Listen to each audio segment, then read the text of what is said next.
Hello friends, स्वागत है आप सभी का सी बिब्लिकल आर्ट्स क्लासेस में। दोस्तों, आज के इस वीडियो में समाजशास्त्र के कुछ इंपॉर्टेंट क्वेश्चन को कवर करेंगे। आज के इस वीडियो में बहुत ही मोस्ट इम्पॉर्टेंट है 2024 के लिए। दोस्तों, जो मैंने क्वेश्चन सेलेक्ट किया है वो बहुत ही ज़्यादा महत्वपूर्ण है। आपको बता दें कि सबसे पहले यहाँ पे इसको याद करना समझना ये बहुत बड़ी समस्या है। तो मैं 100% आपको गारंटी देता हूँ कि ये क्वेश्चन आपको मैं याद करवा दूंगा। बस थोड़ा सा आपको ध्यान से देखना है। गारंटी मेरी है याद करवाने की, समझाने की। कैसे चीज़ों को समझ के पढ़ते हैं, कैसे हम लंबे टाइम तक याद कर सकते हैं, ये चीज़ मैं आपको इस वीडियो में बताऊँगा। तो चलिए शुरुआत करते हैं आज का बहुत ही खूबसूरत वीडियो। दोस्तों, यहाँ पे जो सवाल पूछा गया है, सवाल है संरचनात्मक परिवर्तन से क्या आशय है। अगर ऐसा सवाल आपके एग्जाम में पूछता है तो इसका आंसर कैसे लिखेंगे, इसी बात को समझना है। तो देखिए, सामाजिक संरचना अर्थात सामाजिक ढांचे में होने वाले मूलभूत परिवर्तन को संरचनात्मक परिवर्तन के रूप में जाना जाता है। बहुत ही सिंपल वर्ड में लिखा है, समझते हैं क्या बात यहाँ पे कहा गया है। संरचनात्मक परिवर्तन का मतलब क्या। यहाँ पे परिवर्तन तो समझ में आ रहा है कि यहाँ किसी चीज़ के बदलाव के बारे में बात कही जा रही है, लेकिन यहाँ पे लिखा है संरचनात्मक, मतलब कहीं न कहीं जो संरचना है, सामाजिक संरचना है, उसमें क्या परिवर्तन हो रहे हैं, इसी बात को यहाँ पे समझना है। तो समाज में यह लिखा सामाजिक संरचना, यानी परिवर्तन किस में हो रहा है, समाज में हो रहा है। समाज में कुछ ना कुछ बदलाव हो रहा है, अर्थात हम कह सकते हैं जो सामाजिक ढांचे हैं। सामाजिक ढांचे का मतलब ये होता है समाज में जो परंपराएं हैं उसमें कोई परिवर्तन होता है तो उस मूलभूत परिवर्तन को सामाजिक संरचना के जो है या संरचनात्मक परिवर्तन के रूप में जाना जाता है। अगर एग्जाम्पल के माध्यम समझें तो आप ऐसे समझ सकते हैं, जैसे मान लीजिए जाति व्यवस्था है। जाति व्यवस्था में अगर कोई बदलाव किया जाए, कोई परिवर्तन किया जाए तो ये जाति व्यवस्था ही जो है संरचनात्मक परिवर्तन कहलाती है। जैसे संयुक्त परिवार में अगर कोई बदलाव होता है, कोई परिवर्तन होता है। आज की डेट में लोग एकांकी परिवार रूप में बनते जा रहे हैं, तो इसमें कुछ बदलाव हो रहे हैं कि नहीं हो रहे हैं, ये बदलाव हो रहा है और यही बदलाव संरचनात्मक परिवर्तन कहलाता है। इसके बाद आता सामाजिक कुरीतियाँ। बहुत सारी ऐसी सामाजिक कुरीतियाँ हैं, जैसे सती प्रथा, आपने नाम सुना होगा, दहेज प्रथा, सती प्रथा, बहुत सारी प्रथाएं चली आ रही थी, बहुत सारी परंपराएं थी, बहुत सारे अंधविश्वास थे समाज में। उन सब में बदलाव किया गया, तो जो बदलाव किया गया तो उसी बदलाव को संरचनात्मक परिवर्तन के रूप में जाना जाता है। यही दोस्तों इसका आंसर है। इस प्रकार से आप इसको लिख सकते हैं। आई होप आपको समझ में आ गया होगा। क्वेश्चन आगे देखते हैं। बहुत ही मोस्ट इंपॉर्टेंट क्वेश्चन है, मैंने सेलेक्ट किया है, सामाजिक संरचना से क्या आशय है। अभी तो हम लोग यहाँ पे समझ रहे थे कि सामाजिक जो है संरचनात्मक परिवर्तन क्या होता है, जिसमें हमने एक वर्ड यहाँ पे लिखा है सामाजिक संरचना। सवाल यहाँ पे आगे क्रिएट होता है कि सामाजिक संरचना क्या होता है, इसी बात को समझने की कोशिश करते हैं। सामाजिक संरचना से क्या आशय है, तो यहाँ पे देखिए, सामाजिक संरचना से आशय समाज में विभिन्न अंगों की एक व्यवस्थित क्रमबद्धता से है। इस प्रकार समाज की व्यवस्थित ढांचा ही सामाजिक संरचना कहलाती है। अब यहाँ पे दोस्तों समझने की कोशिश करते हैं क्या लाइन समझाना चाह रहा है। बहुत ही सिंपल आसान शब्दों मैंने यहाँ पे लिखा है, इसको समझने की कोशिश करते हैं कि सामाजिक संरचना मतलब क्या। संरचना का मतलब क्या होता है, बनावट होता है। किसमें बनावट, किसमें बदलाव, समाज में। तो ये मान लीजिए समाज है, इस समाज में अगर कोई परिवर्तन होता है, कोई बदलाव होता है उसके ढांचे में, उसके संरचना में, जो उसकी बनावट है, जो उसका स्ट्रक्चर है, तो उसकी बनावट को, आधार को जो बनाया गया जिसमें कोई परिवर्तन हो रहा है, तो उसी पूरे स्ट्रक्चर संरचना को जो है सामाजिक संरचना के रूप में जाना जाता है, जो उसमें बदलाव हो रहा है। इसमें वही बातें कहा गया कि जो समाज के विभिन्न अंग हैं, विभिन्न अंग का मतलब क्या, जैसे मान लो समाज है, समाज में एक व्यक्ति कोई रहता है या कई सारे व्यक्ति रहते हैं, कई सारे व्यक्ति रहते हैं, तो कई सारे व्यक्तियों का असर उस समाज पे पड़ता है। वो समाज के विभिन्न अंग होते हैं व्यक्ति। अगर समाज में कोई व्यक्ति कोई गलत काम करता है तो पूरे समाज पर असर पड़ता है। अगर कोई व्यक्ति अच्छा काम करता है, मान लो कोई आईएएस बन गया, तो उस पूरे गांव के समाज पे असर पड़ता है कि उस गांव का ये व्यक्ति आईएएस बन गया है या डॉक्टर बन गया है। तो कहने का तात्पर्य दोस्तों यही है कि अगर एक व्यक्ति, क्योंकि व्यक्ति क्या है, समाज के अंग हैं, और यही व्यक्ति समाज के अंग अगर कोई गलत प्रभाव पड़ते हैं, मतलब उनके कारण कोई गलत प्रभाव पड़ता है समाज पे, तो कहीं न कहीं उसके संरचनात्मक परिवर्तन जरूर होता है, उसमें कुछ बदलाव जरूर होते हैं, कहीं न कहीं उसका असर समाज पे पड़ता है। तो यही बात यहाँ पे कहा गया कि जब जो सामाजिक संरचना है वो समाज के विभिन्न अंगों कोई एक व्यवस्थित कर्मबद्धता से है। व्यवस्थित कर्मबद्धता से मतलब क्या होता है? व्यवस्थित मतलब होता है कि कहीं न कहीं किसी तरीके से समाज में जो विस्थापित है, जो एक-एक जगह पे शामिल जो चीज़ शामिल हैं, उसको क्रमबद्ध तरीके से अध्ययन किया जाए, तो उसे सामाजिक संरचना कहा जाएगा। फॉर एग्ज़ाम्पल जैसे मान लो, ये कोई गाँव है, ठीक है? और इस गाँव में समाज के लोग रहते हैं। अब सवाल ये कि इस समाज का हमें अध्ययन करना है, इसके बारे में, इस समाज की संरचना के बारे में अध्ययन करना है, तो यहाँ के लोगों के बारे में अध्ययन करेंगे, यहाँ के सामाजिक के बारे में अध्ययन करेंगे, यहाँ पे आर्थिक स्थिति कैसी है उसके बारे में अध्ययन करेंगे, यहाँ पे राजनीतिक दशा कैसी है उसके बारे में अध्ययन करेंगे। तो जो अलग अलग हम इस समाज के बारे में अध्ययन कर रहे हैं, उसके राजनीतिक के बारे में, आर्थिक के बारे में, सामाजिक के बारे में, सांस्कृतिक के बारे में, धार्मिक के बारे में, अगर इस प्रकार से हम अध्ययन करें तो इसको कहते हैं क्रमबद्ध तरीके से अध्ययन करना है। जो व्यवस्थित है उसको क्रमबद्ध तरीके से अध्ययन किया जा रहा है, तो उसे सामाजिक संरचना कहा जाएगा। इस प्रकार दोस्तों हम कह सकते हैं समाज का व्यवस्थित ढांचा ही, जो व्यवस्थित जो ढांचा है वही सामाजिक संरचना कहलाती है। यानी समाज में जो बना हुआ है, अलग अलग परंपराएं, अलग अलग जो है उसकी संस्कृति बनी हुई है, वही सामाजिक संरचना जो है ढांचा, उसका ही सामाजिक संरचना कहलाता है। आई होप दोस्तों आपको एक प्रश्न समझ में आया होगा। अगला सवाल दोस्तों यहाँ पे है, सामाजिक संरचना के प्रमुख तत्व बताइए। तो सामाजिक संरचना के प्रमुख तत्व क्या हैं, यही बात हमको इसमें समझना है। इस प्रश्न में तत्व का मतलब आप विशेषता समझ लीजिए, ठीक है? तत्व का मतलब आप विशेषता समझ लीजिए। और विशेषता का क्या तात्पर्य होता है? विशेषता का तात्पर्य होता है कि कोई व्यक्ति है, मान लो, ठीक है, कोई व्यक्ति है, इस व्यक्ति में कुछ विशेष गुण होंगे, कुछ अलग क्वालिटी होगी, तो जो अलग क्वालिटी होगी वही उसकी विशेषता हो जाती है, ठीक है? अब चाहे अच्छाई हो चाहे बुराई हो, दोनों डिपेंड करता है कि जो है ये इस व्यक्ति की अच्छाई बुराई क्या है। अच्छाई बुराई ही क्या कहलाती है? विशेषता कहलाती है, ठीक है? अब यहाँ पे दोस्तों सामाजिक संरचना की क्या विशेषता है, यही बात समझना है। देखिए, समाज अगर आदर्श है, आदर्श का मतलब समझते हैं आइडल होना, तो अगर समाज आदर्श है, समाज में कोई बुराइयां नहीं है, समाज के लोग अच्छे हैं, तो वो कहीं न कहीं एक ऐसे समाज की संरचना स्थापित करते हैं।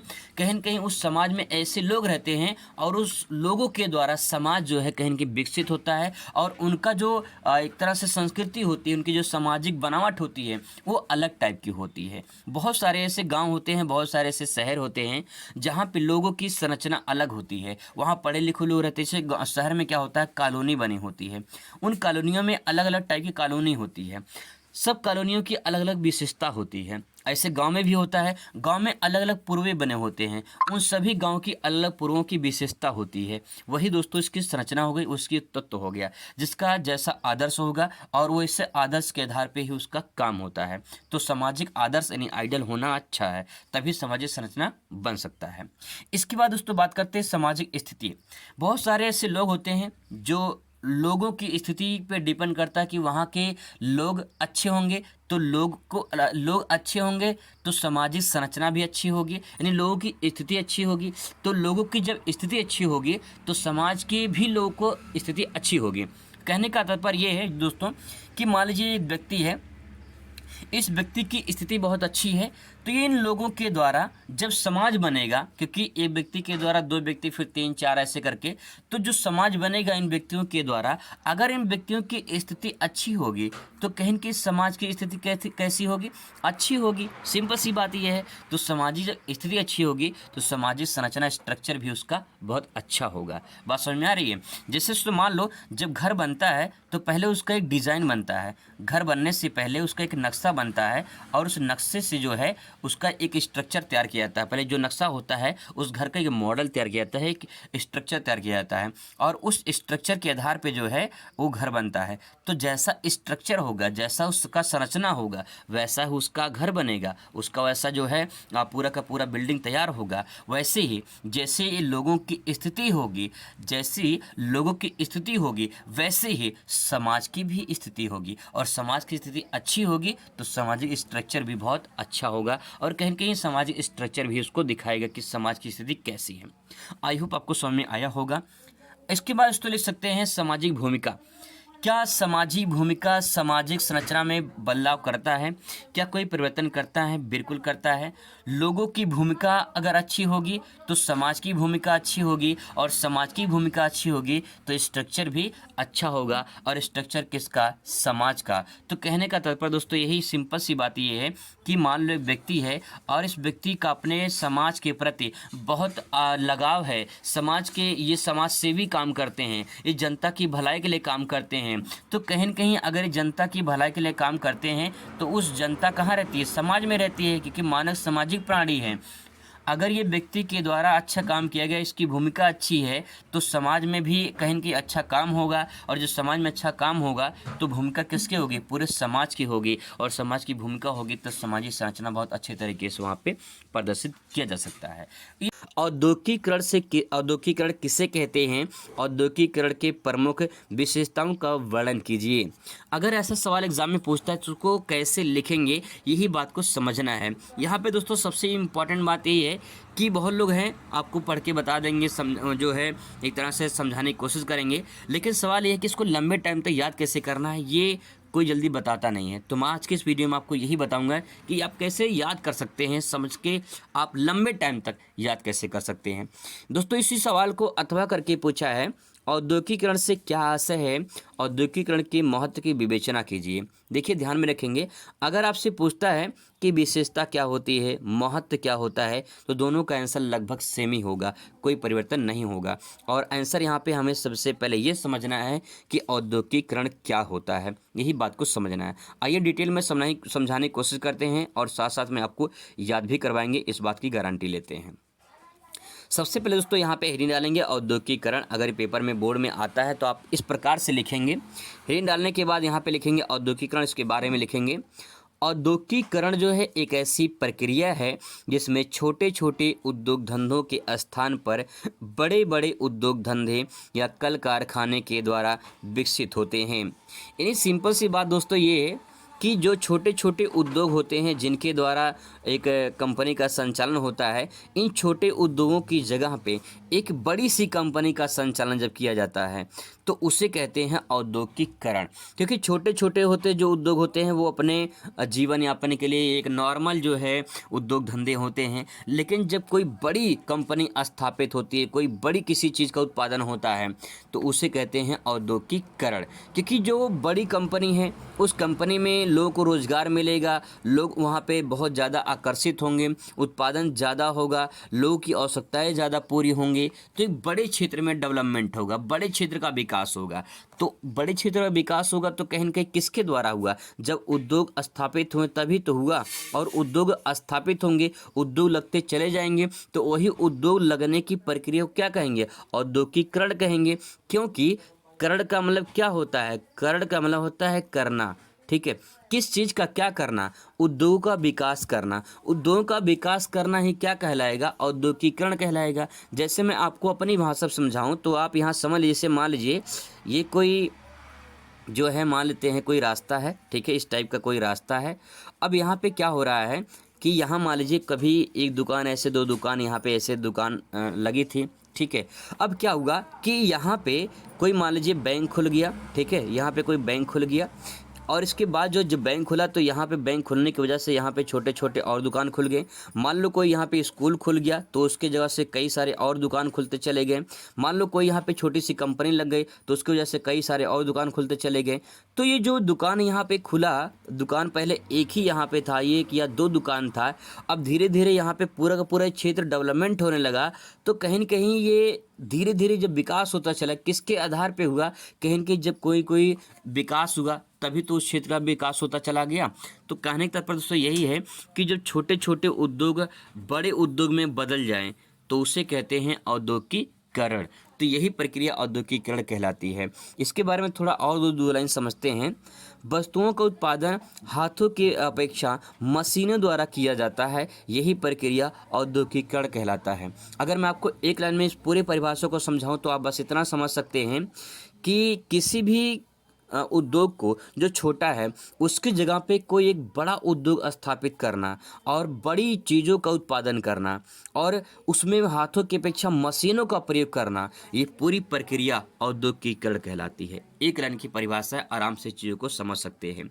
आप बस इतना समझ लीजिए कि छोटे उद्योग की जगह छोटे जो है जो छोटे छोटे कल कारखाने हैं उसकी जगह पे और हाथ से जो काम किया था उसकी जगह पे एक बड़ा सा उद्योग स्थापित करना, एक बड़े से वस्तु को उत्पादन करना और जो है उस क्षेत्र में बड़ी बड़ी मशीनों का प्रयोग करना ही औद्योगिकीकरण कहलाता है। ठीक है, अब दोस्तों इस बात को यहाँ पे थोड़ा डिटेल में समझने की कोशिश करते हैं। यहाँ पे पूछा है कि औद्योगिकीकरण की विशेषता क्या है या महत्व क्या है, तो यही बात हमको समझना है। आइए मैं डायग्राम के माध्यम से समझाने की कोशिश करता हूँ। दोस्तों एक बात ध्यान रखेंगे, आंसर लिखने के बहुत सारे तरीके होते हैं, लेकिन स्मार्ट तरीके से अगर आपको आंसर लिखना है, आपको स्मार्ट तरीके से आंसर लिखना है तो आपको आंसर डायग्राम के माध्यम से, अगर भूगोल है तो भूगोल में मैपिंग के माध्यम से जितना आप प्रेजेंट करोगे उतना ही ज़्यादा आपको अच्छा नंबर मिलेगा। कोई भी सामाजिक जो विषय होते हैं, चाहे इतिहास हो, चाहे भूगोल हो, चाहे समाजशास्त्र हो, चाहे नागरिक शास्त्र हो, चाहे अर्थशास्त्र हो, इन सब विषयों में ज़्यादातर जो है 10 में अगर मान लो सवाल पूछा गया है लॉन्ग क्वेश्चन तो 10 में 10 पूरा नहीं मिलता है। लेकिन अगर आप तरीके से लिखे हैं, अच्छे से लिखे हैं तो आपको 10 में 10 भी मिल सकता है। ऐसा नहीं कि मिलता नहीं है, मिलता है, लेकिन अगर आंसर तरीके से लिखा जाए तो आपको 10 में 10 नंबर पक्का मिल जाएगा। दोस्तों यहाँ पे ध्यान रखेंगे इस बात को, यहाँ पे जो डायग्राम मैंने बनाया इसके कई सारे फायदे हैं। क्या फ़ायदा है, पहले फ़ायदा समझ लीजिए, इसके बाद आप बात करते हैं कि इसके बारे में हम कैसे आंसर लिख सकते हैं। फ़ायदा, पहला पॉइंट दोस्तों, अगर ये जो मैंने यहाँ पॉइंट लिखा है इससे अगर आप ऐसे देखोगे तो क्या आपको अच्छा नहीं लग रहा है? आप अपने दिल से पूछिए, क्या आपको अच्छा नहीं लग रहा है? अच्छा लग रहा होगा। हो सकती है कि राइटिंग मेरी उतनी अच्छी नहीं है, लेकिन फिर भी इतना घटिया भी नहीं है कि आपको अच्छा ना लग रहा हो। कुछ लोगों को अच्छा ना लग सकता है, लेकिन कुछ लोग को पक्का अच्छा लगेगा। ये जो मैंने यहाँ पे डायग्राम बना रखा है, पहला पॉइंट है देखने में अच्छा लगेगा। दूसरा पॉइंट यहाँ पे सारे पॉइंट आप एक साथ यहाँ पे कवर करके आंसर दिखाने की कोशिश कर रहे हैं एग्जामिनर को। जैसे एग्जामिनर यहाँ पे ये आंसर देखेगा कि हाँ इसकी पूर्व विशेषता एक साथ यहाँ पे लिखा गया है विथ डायग्राम के माध्यम से, तो आपको चेक करेगा और यहाँ पे एक नंबर आपको तुरंत इसी डायग्राम पे ही मिल जाएगा। गारंटी दोस्तों बता रहा हूँ, मैं आपको सही तरीके से बता रहा हूँ, क्योंकि मैं 5 सालों से विद्यालय में पढ़ाता हूँ। मुझे अच्छे तरीके से पता है कि बोर्ड की कॉपी लिखी कैसे जाती है। बहुत अच्छी तरीके से मैं आपको गाइड कर सकता हूँ, बता सकता हूँ कि कॉपी लिखते कैसे हैं बोर्ड पेपर में। अब दोस्तों यहाँ पे वही चीज़ है, ये डायग्राम लिखने के बाद जो है, इसके बाद जो है यहाँ पे जो आप ये लिखे हैं, आप इसको लिखने के साथ साथ जो है इसको सुंदरता में भी कन्वर्ट कर सकते हैं। अगर राइटिंग आपकी अच्छी है तो और सुंदर दिखेगा। दूसरी बात यह है कि पेज भी भरता है, जिससे आप ऐसा भरोगे ना पेज कि एग्जामिनर को लगेगा भी नहीं कि पेज भरा गया है, और आपका पूरा जो कंटेंट है वो अच्छे से प्रेजेंट कर पाओगे। और लॉन्ग क्वेश्चन जो 3 से 4 पेज में लिखना होता है उसको आप अच्छे से प्रेजेंट भी कर पाओगे। इसी तरीके से दोस्तों आपको यहाँ पे पहले हेडिंग डाल के फिर इसके बारे में 4-5 लाइन लिखना है। क्या लिखना है वो मैं आपको बता रहा हूँ, क्या लिखना है, क्या लिख सकते हैं। इसके बाद फिर एक लाइन छोड़ के जो है आप दूसरा हेडिंग डालेंगे। तो इस प्रकार से जब लिखेंगे ना तो ये सारे पॉइंट जो मैंने यहाँ पे लिखा है, ये सारे पॉइंट जब लिखोगे कम से कम 2 पेज में ये चला जाएगा और 1 पेज में ये, ठीक है। तो 3 पेज हुआ कि नहीं हो गया, आपके ऊपर है कि कैसा आप मानसिकता से अपने लिखते हैं। अगर आप अच्छे से लिखेंगे तो आपका 4 पेज भी जा सकता है। 4 पेज से ज़्यादा भी नहीं लिखना है और 3 पेज से कम भी नहीं लिखना है लॉन्ग क्वेश्चन, ठीक है। यही तरीका होता है सही तरीके से लॉन्ग क्वेश्चन लिखने का, क्योंकि 10 नंबर का सवाल पूछा जाता है। 10 नंबर इतने आसानी से नहीं मिलते हैं। जब अच्छे से आप प्रेजेंट करोगे तभी 10 नंबर आपको मिलेंगे। चलिए अब शुरुआत करते हैं, ये समझते हैं कि इसको लिखेंगे कैसे लिख सकते हैं। सबसे पहले ये दोस्तों समझ लीजिए कि औद्योगिकीकरण क्या होता है और इसकी विशेषता क्या है। औद्योगिकीकरण मैंने आपको समझा दिया कि औद्योगिकीकरण क्या होता है। विशेषता का मतलब ये होता है कि जो औद्योगिकीकरण हो रहा है इसकी खास विशेषता क्या है। इसकी कुछ विशेषता जरूर होगी, क्योंकि मान लीजिए एक व्यक्ति है, अगर मैं कहूँ ये व्यक्ति बहुत अच्छा है तो उसके अंदर आपने कुछ क्वालिटी देखा होगा, कुछ गुण देखा होगा। वही जो गुण उसकी होती है वही क्या कहलाती है, उसकी विशेषता कहलाती है। इसके अंदर जो भी बुराइयां होंगी वो भी एक विशेषता के रूप में ही प्रदर्शित होंगी, जो अच्छाइयां होंगी वो भी एक जो है विशेषता के रूप में ही प्रदर्शित होंगी, महत्व के रूप में प्रदर्शित होंगे। तो वही चीज़ यहाँ पे समझना है कि औद्योगिकीकरण जब विकास होता है तो उसकी विशेषता क्या होती है, यही बात हमको समझना है। देखते हैं पहला पॉइंट, तकनीकी का विकास होगा।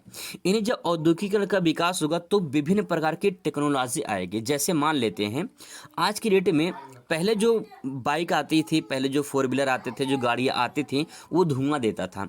लेकिन आज की डेट में जो है BS4 BS4, BS5, BS6 ऐसी गाड़ियाँ आ रही हैं जो आपके BS6, BS4 ये सब गाड़ियाँ आ रही हैं। इसका मतलब क्या है, वो गाड़ी धुआं अब नहीं देंगी, ठीक है। तो कहने का तात्पर्य यही है यहाँ पे दोस्तों कि जो टेक्नोलॉजी बढ़ रही है वो किसके आधार बढ़ी, जब उद्योगों का विकास हुआ, औद्योगिकरण हुआ, विभिन्न प्रकार की सारी कंपनियां जब लगी वहाँ पे, तो लोगों अच्छे अच्छे प्रोडक्ट बनने लगे, बड़ी बड़ी मशीनों का निर्माण होने लगा, अलग अलग टेक्नोलॉजी के निर्माण होने लगे।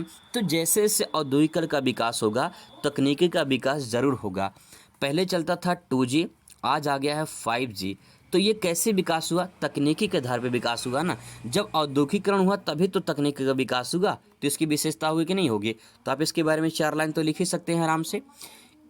इसके बाद दोस्तों उत्पादन में वृद्धि, बहुत ही सिंपल सी बात यहाँ पे लिखी गई है यहाँ पे कि अगर औद्योगिकरण होगा, उद्योगों का विकास होगा, वहाँ पे उद्योग स्थापित होंगे, तो उद्योग स्थापित किस लिए हो रहा है, उत्पादन के लिए हो रहा है। और जब उत्पादन होगा तो कहीं न कहीं डिमांड लोगों की बढ़ेगी, डिमांड होगी तो उत्पादन में और वृद्धि होगी, ठीक है। ऐसी चीज़ों को समझेंगे तो आपको रट्टा नहीं मारना पड़ेगा। तकनीकी का विकास होगा, उत्पादन में वृद्धि होगी, आर्थिक उन्नति होगी। सिंपल सी बात यह है, किसी भी क्षेत्र में अगर कोई कंपनी लगती है तो लोगों को क्या मिलेगा, लोगों को रोजगार मिलेगा। अगर लोगों को रोजगार मिलेगा दोस्तों तो क्या आर्थिक उन्नति नहीं होगी, लोगों का विकास नहीं होगा, बिल्कुल होगा, 100% होगा। एक एक इंजीनियर का लाखों लाखों रुपए सैलरी होती है, तो लोगों का विकास होगा कि नहीं होगा, बिल्कुल होगा। तो रट्टा नहीं मारना, बस ये समझना है कि क्या होगा, तकनीकी विकास होगा, उत्पादन में वृद्धि होगी, आर्थिक उन्नति होगी, कहीं कि इसका बढ़ावा जरूर मिलेगा। वैश्वीकरण होगा। वैश्वीकरण का मतलब क्या होता है, मैंने अभी आपको बताया कि करण का मतलब होता है, क्या होता है, करना होता है। और लिखा है वैश्वीकरण विश्व स्तर पर करना, ठीक है। अगर कोई उद्योग छोटा सा जो यहाँ पे स्थापित हुआ था, अगर वो धीरे धीरे बड़ा उद्योग बनता चला जाता है, तो वो उद्योग एक देश से दूसरे देश में जब जाएगा तो वही प्रक्रिया वैश्वीकरण कहलाती है। बहुत सारी सी कंपनियां हैं, वो किसी एक देश में अपना उद्योग लगाती हैं, वहाँ पर जब विकसित हो जाती हैं, अच्छे से चलता है उद्योग, तो उद्योग किसी दूसरे देश में स्थापित हो जाता है। ऐसे लोगों की विकास होता चला जाता है, तो वैश्वीकरण प्रक्रिया कहलाती है, ठीक है। इसके बाद दोस्तों आपका आता है यातायात में साधन में वृद्धि। सिंपल सी बात यह है, उद्योग का विकास होगा, लोग उद्योग स्थापित करेंगे, तो सामान को एक स्थान से दूसरे स्थान पर ले जाने के लिए यातायात की जरूरत पड़ेगी कि नहीं पड़ेगी, बिल्कुल पड़ेगी। तो यातायात के साधन में वृद्धि होगी कि नहीं होगी, बिल्कुल होगी। तो सिंपल सी बात दोस्तों यहाँ पे है कि औद्योगिकरण कितने सारी चीज़ों को यहाँ पे उत्पादन करता है। इसके बाद आता है प्रति व्यक्ति आय में वृद्धि। बहुत ही सिंपल सी बात यह है, यहाँ पे आर्थिक उन्नति यही प्रदर्शित करता है कि जब लोगों के उद्योग में स्थापित होगा तो लोगों को आय मिलेगी, जो लोगों को आय मिलेगा तो प्रति व्यक्ति आय में कहीं की वृद्धि जरूर होगी। इसके बाद दोस्तों आता है राष्ट्रीय आय। देखिए सिंपल सी बात यह है, अगर व्यक्ति की आय बढ़ती है तो ऐसे न जाने सभी लोगों की आय बढ़ेगी, ठीक है भाई। किसी भी कंपनी में, किसी भी उद्योग में एक व्यक्ति तो काम करेगा नहीं, कई सारे व्यक्ति काम करेंगे, तो कई सारे जब व्यक्ति काम करेंगे तो राष्ट्रीय आय में कुछ ना कुछ वृद्धि होगी कि नहीं होगी, बिल्कुल होगी वृद्धि, ठीक है। इसके बाद तो नगरीकरण, जिस क्षेत्र में उद्योग का विकास होता है वहाँ पे लोग आकर्षित होते हैं अपने रोजगार के लिए, और जब रोजगार के लिए वहाँ पे आकर्षित होते हैं तो लोग वहीं पे रहना पसंद शुरू कर देते हैं। तो इसके बाद क्या होता है, वहाँ पे शुरू हो जाता है नगरीकरण। गांव से लोग शहर में आके बसते हैं, क्यों, क्योंकि उनको सुविधाएं वहाँ पे मिल जाती हैं। और जब गांव से लोग शहर में आते हैं तो यही प्रक्रिया क्या कहलाती है, नगरीकरण कहलाती है। नगरीकरण से आप क्या समझते हैं, नगरीकरण का भारतीय समाज पर क्या प्रभाव पड़ा है, इसी क्वेश्चन को अथवा करके पूछा है। नगरीकरण से क्या तात्पर्य होता है, नगरीकरण के भारतीय समाज पर क्या प्रभाव पड़ा है, यही बात को समझना है। आइए डिटेल में समझाने की कोशिश करते हैं दोस्तों। बस अगर थोड़ा सा आप वॉच कर लेंगे तो गारंटी इस बात की हम लेते हैं कि आपको हम याद करवा देंगे। अगर आप थोड़ा सा ध्यान से देख लेंगे तो आपको पूरा का पूरा वीडियो समझ में आ जाएगा। चलिए शुरुआत करते हैं। सबसे पहले दोस्तों ये समझते हैं कि नगरीकरण क्या होता है। मैं आपको अच्छे से और आसान शब्दों में समझाऊंगा, कोई रट्टा मार नहीं, कोई किताबी भाषा नहीं, आप लंबे टाइम तक इसको याद कर सकते हैं। नगरीकरण सिंपल सी बात यह है, मैंने आपको पिछले वीडियो में बताया था कि करण मतलब क्या होता है, करण मतलब होता है करना। किस चीज़ का करना, क्या करना, नगरीकरण करना। नगरों में जब लोग बस जाते हैं तो नगरीकरण होगा कि नहीं होगा, बिल्कुल होगा। आइए डिटेल में समझते हैं। जब रोजगार के लिए ग्रामीण जनता नगरों की ओर आकर्षित होने लगे तो नगरों की जनसंख्या बढ़ने लगती है। इसे समाजशास्त्र में नगरीकरण कहा जाता है। बहुत ही सिंपल सा सेंटेंस दोस्तों ये है, आज की डेट में जो गांव के लोग होते हैं वो शहर में जाके क्यों बसते हैं, शहर की तरफ क्यों जाते हैं? क्योंकि लोगों को रोजगार मिल जाता है शहर में। और रोजगार क्यों मिलता है? क्योंकि वहाँ पे उद्योगों का विकास हुआ है। पिछली वीडियो में हम लोगों ने औद्योगिकरण के बारे में डिटेल में समझा था। आप उस वीडियो को नहीं देखे जरूर देखें, क्योंकि मैंने बहुत अच्छे तरीके से समझाया है उस वीडियो को। अब दोस्तों बात वही यहाँ पे, जब लोग अपने गांव से, जो लोगों को रोजगार नहीं मिलता है गांव में, तो लोग शहर की तरफ जाते हैं। क्यों जाते हैं? क्योंकि लोगों को रोजगार मिलता है शहरों में। अब रोजगार जब मिलता है तो लोगों की आर्थिक स्थिति अच्छी होती है। तो कहीं न कहीं जब लोग गांव से शहर में जाके बसने लगे तो शहर की जनसंख्या बढ़ेगी कि नहीं बढ़ेगी? और शहर की जनसंख्या जब बढ़ने लगेगी तो इसी को नगरीकरण कहा जाएगा। क्योंकि मान लो कोई नगर इतना छोटा सा है, जब लोग गांव से शहर में जाएंगे तो इनके लिए कुछ ना कुछ जो है व्यवस्था करनी पड़ेगी रहने के लिए, खाने पीने के लिए। धीरे धीरे जनसंख्या जब बढ़ती चली जाएगी तो ये जो नगर इतना बड़ा था धीरे धीरे यहाँ तक आ जाएगा। जैसे मान लीजिए आप दिल्ली के बारे में देख लीजिए। दिल्ली की जनसंख्या जब जो है एक नॉर्मल वहाँ की जनसंख्या थी, दिल्ली जैसे जैसे विकसित होने लगा और पूरी तरह से लोग दिल्ली की तरफ जो है आकर्षित करने लगे। इसके बाद दोस्तों क्या हुआ कि दिल्ली के आसपास का जो क्षेत्र था उसी को एनसीआर बना दिया गया। ठीक है, उसको क्या बना दिया गया? एनसीआर बना दिया गया। तो दिल्ली का नगरीकरण हुआ कि नहीं हुआ? बिल्कुल हुआ। पहले दिल्ली मान लो इतना छोटा सा था, जब दिल्ली में लोगों की जनसंख्या बढ़ने लगी तो दिल्ली को आसपास के एरिया को एनसीआर बना दिया गया और पूरा क्षेत्र दिल्ली एनसीआर कहलाने लगा। तो यही क्षेत्र जो है नगरीकरण कहलाता है। इस प्रकार से नगरों का विकास होता है। आई होप दोस्तों आपको समझ में आया होगा। एक प्रक्रिया और समझ लेते हैं नगरीकरण में। नगरीकरण वह प्रक्रिया है जिसके द्वारा किसी भी समाज में उद्योग धंधों के विकास अथवा अन्य कारणों से नगरों के विकास होता है।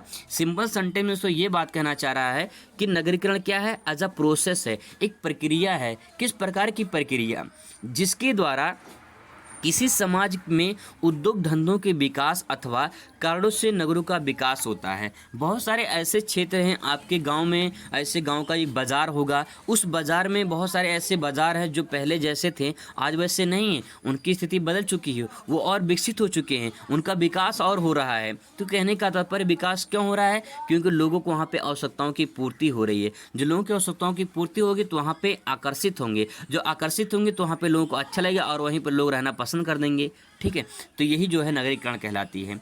अब दोस्तों यहाँ पे सबसे इम्पॉर्टेंट पॉइंट यहाँ पे ये है कि नगरीकरण का प्रभाव क्या है। मैं दोस्तों आपको हमेशा कहता हूँ कि आंसर लिखने के कई सारे तरीके होते हैं। अगर आप स्मार्ट तरीके से आंसर लिखते हो तो आपको पूरा नंबर मिलता है। नंबर मिलने के लिए आपको कुछ ना करना पड़ेगा, कुछ अलग करना पड़ेगा, लोगों से अलग अपनी कॉपी लिखनी पड़ेगी। यहाँ पे लिखा है नगरीकरण का प्रभाव। अगर मैं चाहता तो नॉर्मल ऐसे भी यहाँ पे 1 पॉइंट 2 पॉइंट ऐसे लिख के आराम से लिख सकता था, लेकिन डायग्राम के माध्यम से मैंने आपको समझाने की कोशिश किया है। इस डायग्राम को देखते ही एग्जामिनर दोस्तों गारंटी है, एग्जामिनर देखते ही इसको आपको 1 नंबर इसी डायग्राम पे दे देगा।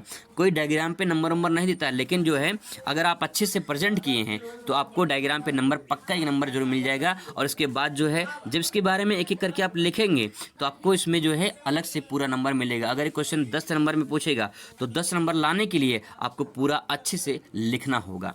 आइए इसको समझने की कोशिश करते हैं नगरीकरण पर क्या प्रभाव है। देखिए जब नगरीकरण होगा तो उसका प्रभाव क्या होगा, प्रभाव क्या इफेक्ट डालेगा। ठीक है, जैसे मान लो जब बोर्ड पेपर देने जाओगे, ठीक है, जब बोर्ड पेपर देने जाओगे तो बोर्ड पेपर में उसका जो है देने से आप पर क्या प्रभाव पड़ेगा, कुछ प्रभाव पड़े कि नहीं पड़ेगा। भाई आपका रिजल्ट कैसा आएगा, वो तो बोर्ड परीक्षा देंगे तभी तो कुछ असर पड़ेगा आप पे। तो जो बोर्ड परीक्षा आप देंगे उस परीक्षा देने के बाद जो प्रभाव पड़ेगा वही इफेक्ट आपका प्रभाव कहलाता है। ठीक है, तो यहाँ पे नगरीकरण क्या कहलाता है? नगरीकरण क्या कहलाता है कि जब लोग गांव से शहर में बस जाएं तो उसे कहते हैं नगरीकरण। अब उस नगरीकरण पे जो यहाँ पे जनसंख्या बढ़ी है उसका क्या प्रभाव पड़ेगा ये हमको समझना है। आइए समझने की कोशिश करते हैं। देखिए एकांकी परिवार में वृद्धि होती है। पहले जो संयुक्त परिवार हुआ करता था दोस्तों, जो संयुक्त परिवार हुआ करता था, ये संयुक्त परिवार अब अलग अलग जो है परिवार में बंटने लगा है। आज की डेट में कोई संयुक्त परिवार में रहना चाहता है? कोई रहना नहीं चाहता है, बहुत कम देखने को मिलेंगे। और शहरों में जब लोग जाके बस जाते हैं तो वहाँ आप सिर्फ अपना परिवार लेके जाते हैं और अपने परिवार ही बस कर ही एक एकांकी परिवार बनाते हैं। एकांकी परिवार का मतलब ये होता है वो परिवार जिसमें माता पिता हों और इनके बच्चे हों। जो इनके बच्चे होंगे वही इनके बच्चे ही इनका परिवार कहलाएगा। इस पूरे परिवार को एकांकी परिवार के रूप में जाना जाता है। जो यही परिवार एक संयुक्त परिवार के रूप में रहता था, वही परिवार जब शहर में जाके बस जाता है तो सिर्फ अपना परिवार लेकर जाता है। तो एकांकी परिवार हुआ कि नहीं हुआ? बिल्कुल एकांकी परिवार हो गया। तो एक प्रभाव तो यहाँ पे ये डाल रहा है कि एकांकी परिवार जो है उसका विकास हो रहा है, उसमें वृद्धि हो रही है। संयुक्त परिवार से लोग अब एकांकी परिवार की तरफ आकर्षित हो रहे हैं। यही दोस्तों समाज की सच्चाई है। इसको समझने की कोशिश करते हैं। समाज में हमें क्या घटनाएं घट रही हैं, समाज में क्या हो रहा है, यही बात जो हमें यहाँ पे समझना है। इसके वजह तो फैशन का बढ़ावा। देखिए, जब लोग गांव में रहते थे तो गांव में उतना फैशन नहीं हुआ करता था, लेकिन जब लोग शहर में रहना शुरू कर दिए तो शहर के जो रीति रिवाज हैं, जो वहाँ पे फैशन वगैरह हैं, वहाँ पे अलग हैं। तो लोग अब क्या होता है कि शहरों में फैशन का बढ़ावा बढ़ता जा रहा है। अब वही फैशन गांव में भी धीरे धीरे आ रहा है, लेकिन कहीं न कहीं नगरीकरण में फैशन का बढ़ावा ज़्यादा होता है। लोग फैशन अब जैसे कोई फटा जींस है, अगर कोई फटा जींस पहले पहनता था तो उसे गरीबी कहा जाता था। देखो बेचारा कितना गरीब इंसान है, गरीबी में जीता है, फटा फटा कपड़ा पहना है। लेकिन आज के में कोई फटा कपड़ा पहन ली ना तो बोलेंगे भाई फैशन का ज़माना है, फैशन है ये। तो यही है फैशन का बढ़ावा, कैसे? नगरीकरण के द्वारा। ठीक है। इसके बाद दोस्तों सामाजिक विजातियाँ। सामाजिक विजातियाँ का मतलब क्या? जब लोग दोस्तों शहर में जाते हैं बसने के लिए, विजातीय का मतलब होता है कि वहाँ पे कोई जाति धर्म अपने आप में एक ही जाति का नहीं होता है, कोई सब अलग अलग जाति के लोग जाके बसते हैं। तो मान लो जो शहर है वहाँ पे मान लो कोई जाति ए का है, फिर यहाँ पे उनके पड़ोसी कोई बी, कोई सी है, फिर वहाँ पे कोई मान लो ए है, फिर उसके बाद मान लो कोई यहाँ पे डी है। ये विभिन्न प्रकार की जातियाँ हैं। तो इनमें बी जातीय का मतलब अलग अलग जातियाँ होना, कोई एक जाति का नहीं है। लेकिन क्या होता है जैसे गाँव में है तो गाँव में यहाँ पे एक अलग पूर्वा है, एक अलग पूर्वा है, एक अलग पूर्वा है। ये जो पूर्वा बटा होता है ये कोई एक जाति होती है, ये कोई बी जाति होती है, ये कोई सी जाति होती है। दोस्तों मैं जाति का यहाँ पे मैं जाति धर्म को नहीं मानता हूँ, इसलिए मैंने जाति को यहाँ पे इंडिकेट नहीं किया है। आप अपने तरफ से जाति को समझ सकते हैं कि आपके गांव में, आपके शहर में, आपके शहर में नहीं गांव में, ज़्यादातर गांव में होता है, आपके क्षेत्र में जो पूर्वे होते हैं उसमें एक जाति को अलग पूर्वा बना होता है, किसी दूसरी जाति का अलग पूर्वा बना होता है, किसी दूसरी जाति का अलग पूर्वा बना होता है। तो ये अलग अलग पूर्वे बना होते हैं, जाति के आधार पे बांटा होता है। तो कहीं न कहीं जब समाज जब नगर में बसता है तो समाज अलग अलग भी जातियाँ हो जाती हैं, मतलब जातियाँ अलग अलग उनकी होती हैं। किसी एक ही क्षेत्र में, एक ही समाज में जो है अलग जाति आपको मिलती है, एक ही जाति के नहीं मिलते हैं अगर नगरीकरण होता है वहाँ पे तो। ठीक है। इसके बाद तो अंधविश्वासों की समाप्ति। ऐसे बहुत सारे लोग होते हैं जो गांव में रहते हैं, बहुत सारे ऐसे लोग होते हैं जो ये सोचते हैं कि बिल्ली रास्ता काटती है तो कुछ हो जाता है। लोग ये समझते हैं कि जो है कुछ अंधविश्वास झाड़ फूक वाले जो होते हैं वो कुछ तांत्रिक वाला वो कुछ होता है। अब यहाँ पे बहुत सारे ऐसे लोग बीमारियाँ होती हैं जो लोग झाड़ाने जाते हैं कि भैया देखो हमारे जो है पीलिया हो गया इसको झाड़ दीजिए, ये हो गया उसको झाड़ दीजिए। तो ये भूत प्रेत का साया, ये जो अन्य चीज़ें हैं इसकी कहीं न कहीं कमी होती है, क्योंकि नगरों में लोग शिक्षा ग्रहण करते हैं, लोग विकसित हो जाते हैं, लोग समझने की कोशिश करते हैं, तो अंधविश्वास दूर चला जाता है, अंधविश्वास की समाप्ति हो जाती है। यही नगरीकरण का प्रभाव है दोस्तों। ठीक है। आई होप आपको समझ में आ रहा होगा। श्रम विभाजन। श्रम का मतलब क्या होता है? श्रम का मतलब होता है मजदूर या श्रमिक। ठीक है। अब विभाजन का मतलब क्या होता है? बंटवारा होना।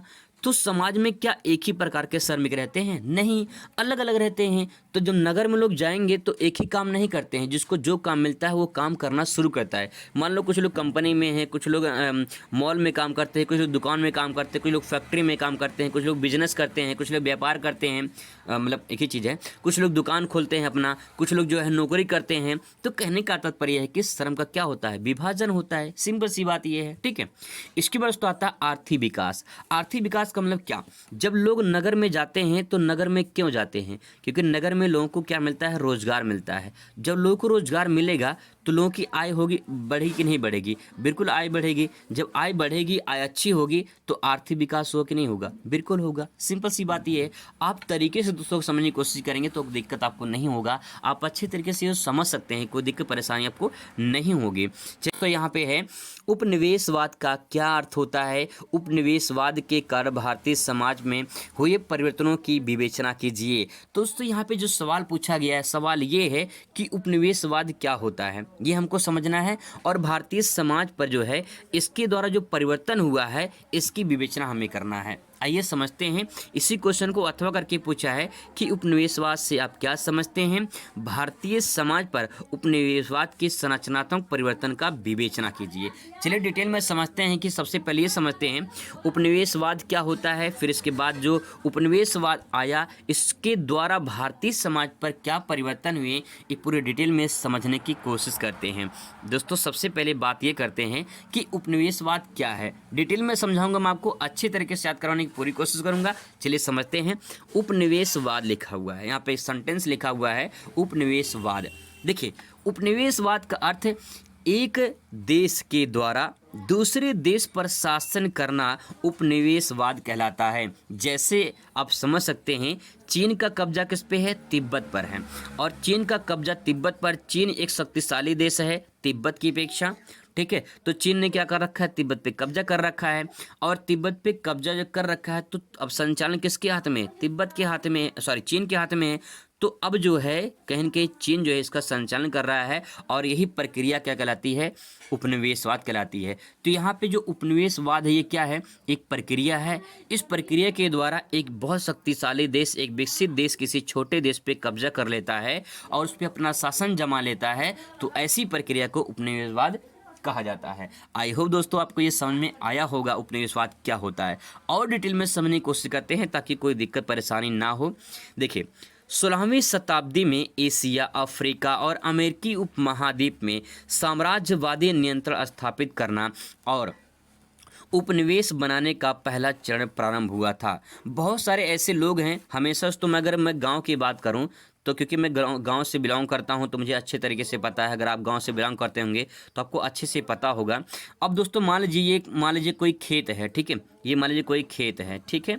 अब क्या होता है, खेत में लोग मेड़ काटते हैं ना। मेड़ों में सोचते हैं कि मेड़ों में ही पैदावारी ज़्यादा होती है, तो मेड़ को काटते हैं। अब क्या होगा, जब ये इसको मेड़ काटेंगे तो मान लीजिए ये किसी का खेत यहाँ पे है, तो ये खेत काटते काटते जो है यहाँ पे इतना अपना जो है मेड़ काटना शुरू कर देगा, ठीक है।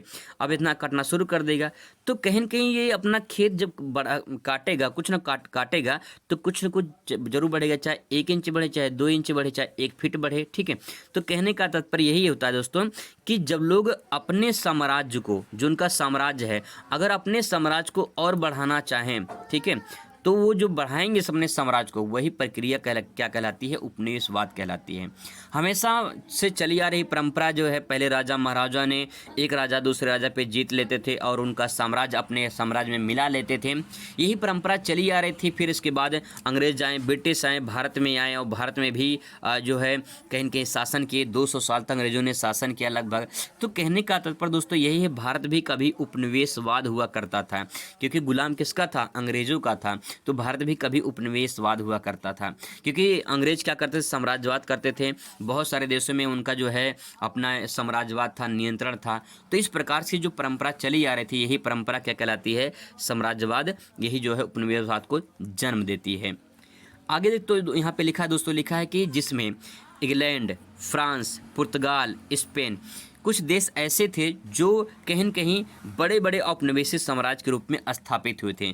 आप जानते होंगे कि भारत में पुर्तगाली भी आए थे, फ्रांसीसी भी आए थे, स्पेन के लोग भी आए थे, इंग्लैंड के लोग आए थे, ये जानते हैं। तो कहीं न कहीं दोस्तों ये देश के लोग हैं, ये अलग अलग देशों में जाकर वहाँ पे अपने साम्राज्य को बढ़ाते थे और उसको नियंत्रण में लेकर अपना शासन चलाते थे, और यही शासन चलाने की प्रक्रिया उपनिवेशवाद कहलाती थी। आई होप दोस्तों आपको समझ में आया होगा। एक डायग्राम छोटा सा समझ लीजिए यहाँ पे। मान लीजिए कोई शक्तिशाली देश है, ठीक है, कोई भी शक्तिशाली देश मान लीजिए ए है। जब ये शक्तिशाली देश किसी छोटे कमजोर देश पे या अर्धविकसित देश पे कब्जा कर लेता है और उस पर अपना शासन चलाता है तो शासन की प्रक्रिया उपनिवेश कहलाती है। यही दोस्तों आसान शब्दों में आप सेंटेंस को समझ सकते हैं। अब बात करते हैं इसके जो अगला पॉइंट है कि इसमें क्या प्रभाव पड़ा है, वो यहाँ पे समझते हैं। बहुत ही इंपॉर्टेंट पॉइंट है, मैंने 5 पॉइंट लिखा है। अब दोस्तों यहाँ पे देखिए, मैं आपको एक चीज़ और बता दूँ। यहाँ पे जो मैंने सेंटेंस यहाँ पे लिखा है, मैंने ये नॉर्मल लिखा है, ठीक है, ये नॉर्मल लिखा है, लेकिन यहाँ पे मैंने सारे पॉइंट को एक साथ यहाँ पे कलेक्ट कर दिया है।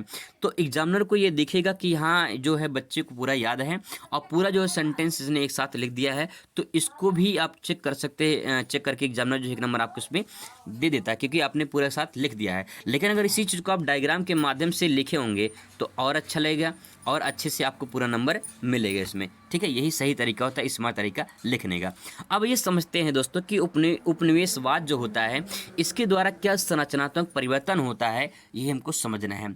जैसे मान लीजिए जब अंग्रेज भारत में आए थे, ठीक है, जब अंग्रेज भारत में आए थे तो अंग्रेजों के द्वारा भारत में क्या परिवर्तन हुआ था उसको समझना है। उसमें क्या बदलाव हुए थे। अंग्रेजों ने वैसे अत्याचार तो किया ही था, लेकिन कुछ ना कुछ परिवर्तन भी हुआ था। वही परिवर्तन को समझना है कि क्या परिवर्तन हुए थे। देखिए जैसे अनेक कुरीतियों की समाप्ति हुई थी। अनेक कुरीतियाँ, कुरीति मतलब बुराई होता है। ये बुराई कहाँ थी? समाज में थी, ठीक है। ये समाज में जैसे सती प्रथा, आपने नाम सुना होगा। सती प्रथा में क्या होता था, जब पति मर जाता था तो पत्नी को जिंदा जला दिया जाता था।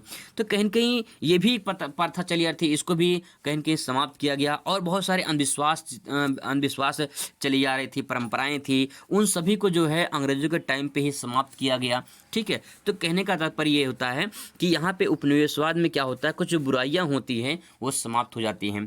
देखिए अंग्रेजों के जहन में जाति धर्म नहीं था। उनके जहन में ये था कि शासन करना है, अपना जो है औद्योगिक विकास करना है। उनका उद्देश्य ये था व्यापार करना। उनका सिर्फ उद्देश्य क्या था, व्यापार करना। वो व्यापार करने के लिए ही आए थे यहाँ पे भारत में। लेकिन उनको कोई जाति धर्म से मतलब नहीं था कि भारत में कौन से जाति के लोग रहते हैं, कौन से धर्म के लोग रहते हैं।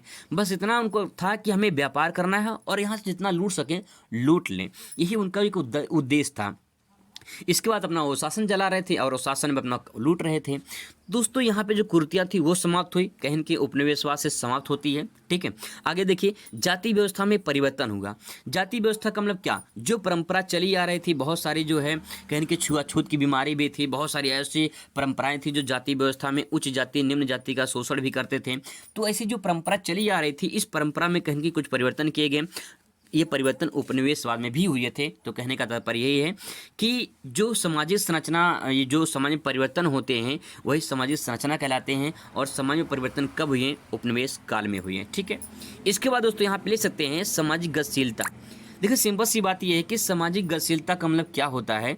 अगर जो समाज यहाँ पे है, ठीक है, समाज यहाँ पे है, अगर कोई इस समाज को गोद ले ले, ठीक है, मान लो कोई एक विधायक, कोई एक सांसद इस गांव को गोद ले ले, ठीक है, कोई गांव है मान लीजिए, उस गांव को गोद ले ले, तो क्या उस गांव का नक्शा बदलेगा कि नहीं बदलेगा? क्या वहाँ के लोग कुछ ना कुछ परिवर्तन होगा कि नहीं होगा? बिल्कुल होगा। लेकिन अगर कोई सांसद इसको गोद ले लेता है, उसको विकास करेगा अपने तरीके से, तो कहीं की परिवर्तन जरूर होगा। ऐसे ही औपनिवेशिक काल में, जब औपनिवेश काल भारत में आए थे तो उनके द्वारा समाज में कुछ गतिशीलता हुई, कुछ परिवर्तन हुए, कुछ बदलाव हुए, और वही परिवर्तन जो हुआ वही गतिशीलता के रूप में जाना जाता है, ठीक है। इसके बाद तो है विवाह की संस्था में परिवर्तन। बहुत सारी ऐसी जो है महिलाएं थी जिनका शादी होने के बाद जो है अगर उनके पति की डेथ हो जाती थी, जैसे सती प्रथा के अंत होने के बाद जो है, सती प्रथा में तो लोगों को पत्नी, अगर पति की डेथ हो जाती तो पत्नी को जिंदा जला देते थे। लेकिन जो है विवाह की संस्था में ये परिवर्तन किया गया। अगर मान लो किसी भी पत्नी का कोई पति अगर गुजर जाता है तो उसको दूसरी विवाह करने के लिए जो है अनुमति दिया गया। ये परंपरा नहीं थी कि जो है अगर किसी का पति जो है उसकी डेथ हो जाती है, मृत्यु हो जाती है, तो उसको दूसरी शादी की करने की अनुमति ही नहीं थी। यानी विधवा विवाह करने का जो है यहाँ पे एक परंपरा चली। तो कहीं कहीं उस समाज में एक परिवर्तन हुआ। ये कब हुआ? उपनिवेश उपनिवेशवाद में हुआ, ठीक है, औपनिवेशिक काल में हुआ। इसके बाद तो आता है आर्थिक विकास। सिंपल सी बात ये है कि आर्थिक विकास कहीं न कहीं कुछ न कुछ विकास होता ज़रूर है और उस विकास में कुछ परिवर्तन होते हैं, लोगों को रोज़गार मिलता है, लोगों को कहीं न कहीं मदद मिलती है और वही जो लोगों को रोज़गार मिलता है उससे लोगों में परिवर्तन होते हैं और वही परिवर्तन आर्थिक विकास के रूप में जाना जाता है। तो दोस्तों ये पॉइंट है, कुछ आप ऐसे आसान शब्दों में समझ सकते हैं, इसको आसान शब्दों में लिख सकते हैं। ये कुछ इंपॉर्टेंट एक चैप्टर था जिसको हम लोग सीरीज के रूप में कंप्लीट कर रहे थे। यहाँ पे सारे क्वेश्चन बहुत ही इंपॉर्टेंट हैं। अगर इसका पीडीएफ चाहिए तो पीडीएफ मैं टेलीग्राम पे भेज दूंगा, व्हाट्सअप नंबर पे भेज दूंगा। अगर कुछ लोग को व्हाट्सअप नंबर पता होगा, मैंने पिछले वीडियो में दिया था, तो आपको पूरा पीडीएफ मिल जाएगा और आप अच्छे नंबर से जो है पास हो जाएंगे अगर आप ऐसे प्रेजेंट करेंगे तो। आई होप आपको वीडियो अच्छा लगेगा। मिलते हैं नेक्स्ट वीडियो में। Thanks for watching.